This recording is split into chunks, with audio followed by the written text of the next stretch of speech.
The iBeacon technology is really just a communication method for small devices such as this. This is an example of a beacon to communicate with mobile devices. So based off of where I happen to be geographically positioned, either near or far from the beacon, I'll receive a unique signal from this device that will tell me how far away I am and will provide me with a unique ID to this beacon. Beacons can be placed strategically around a geographic location, inside of a building, near a point of interest.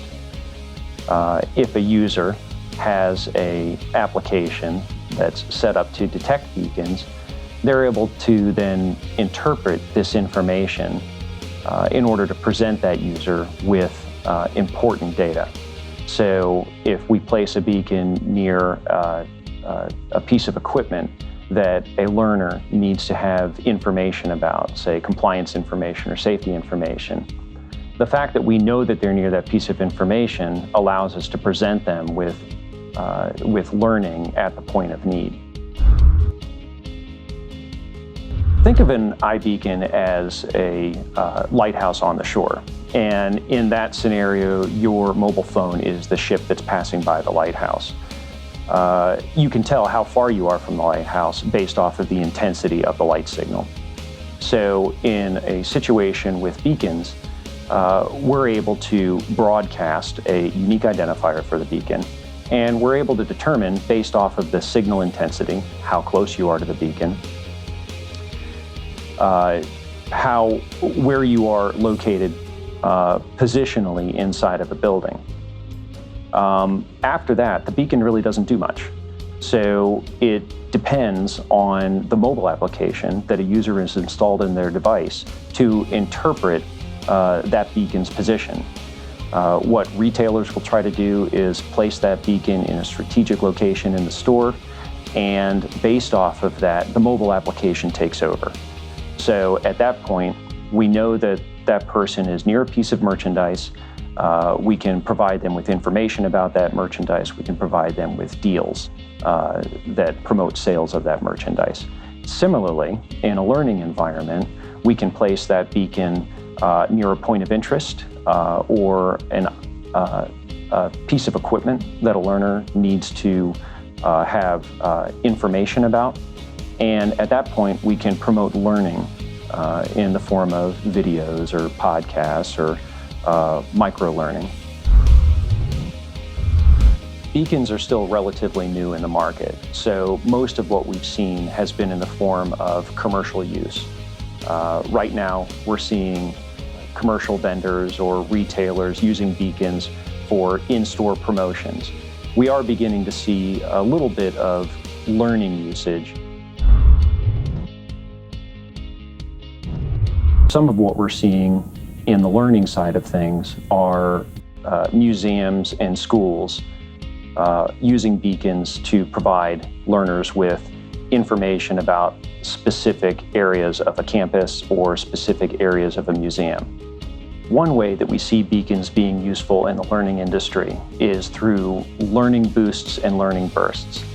And there's a real advantage in being able to determine where a learner is geospatially. So, for example, one area where we see iBeacons being of use is in onboarding.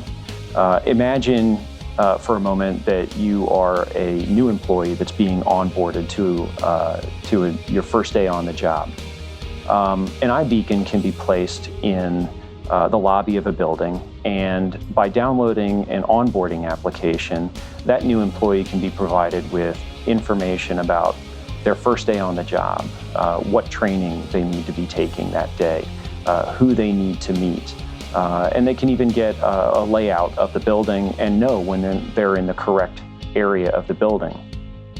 So beacons represent a really exciting way to reach learners and employees at the point of need. Another way that beacons might be used in the training industry is for performance support. So if I'm an employee who's working inside of an energy plant, and I get near a piece of equipment, by placing a beacon near that piece of equipment, we might be able to determine if that employee is up to date on their training, if they've gone through their safety certifications, and be able to promote a piece of compliance training to them immediately to ensure that they're adequately prepared to work with that piece of equipment. And one final example of performance support might be in the form of a sales employee working at a showroom floor. We might be able to determine where that employee is, say, for example, in a car dealership near a new vehicle. Perhaps there are new aspects of that vehicle that they need to have information about, or even promotional activities that they can take advantage of and offer to their customers. So beacons make it possible for us to determine where those learners are and what types of information they may need.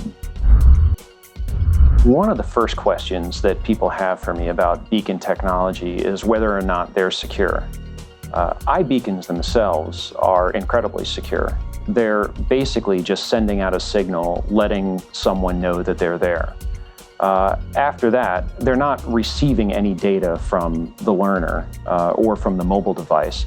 So there's no threat of information being broadcast anywhere to a beacon.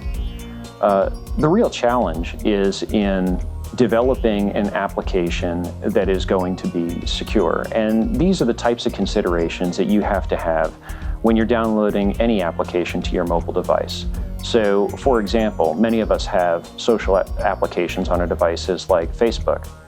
Well, the first thing that you have to consider is whether or not you want that information being made public on Facebook.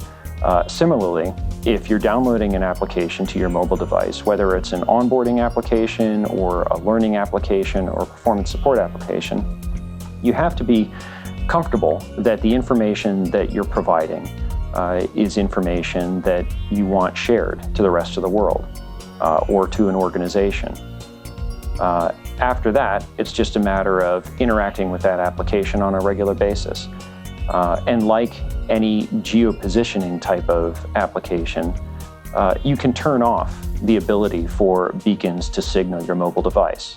So at any point, just like with GPS, I can go in and turn off my GPS settings and control that application. Just like working with any application that uses GPS, I have the ability to go in and modify my settings so that my device is no longer recognizing signals from iBeacons. Some of the advantages to iBeacons is that they offer the ability to reach learners within the context of what they're doing. So we've got the ability to anticipate, based off of where a learner happens to be located, what types of learning they might need. Some other advantages are the proliferation of mobile devices. Virtually every employee today has a mobile device on them, whether they're being supplied by a company or they're bringing their own device to work. So we can be relatively assured that we can reach these learners. Another aspect, another advantage of beacons is that they're relatively inexpensive, and they can be placed virtually in any location inside of a building or institution. Some limitations or considerations to keep in mind when implementing iBeacons is first, cost for development. Although the beacons themselves are relatively inexpensive, they are mobile-based and therefore have a mobile budget. So anyone who's been involved in a mobile development program will tell you that mobile programs can take time and effort to implement. Another aspect that you have to consider when developing an iBeacon project is that iBeacons typically have a shelf life.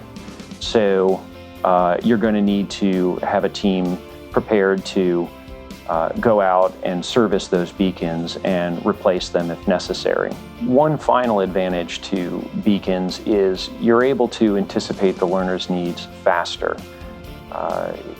In a standard learning environment, you have to wait for an opportunity to capture that learner and provide them with learning. And even with the most sophisticated learning programs out there, you can only reach that learner when they're available to sit down and take a course.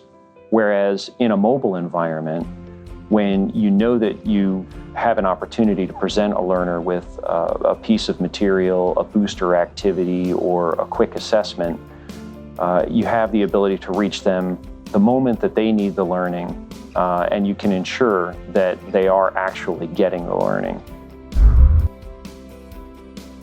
iBeacons represent a really new way to reach these learners. In the past, we have only been able to reach learners when they elect to take training. And we have an environment now where we can anticipate where they are, what they're doing, and even if they don't know that they need some training or some performance support, we can offer that to them.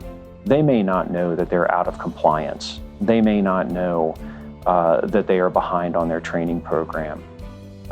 They may not even know that they need performance support, very simply because a piece of equipment that they're about to work on has changed. And it's been a while since they've worked with that piece of equipment. And so we can offer them a quick bite of information that will make them more successful.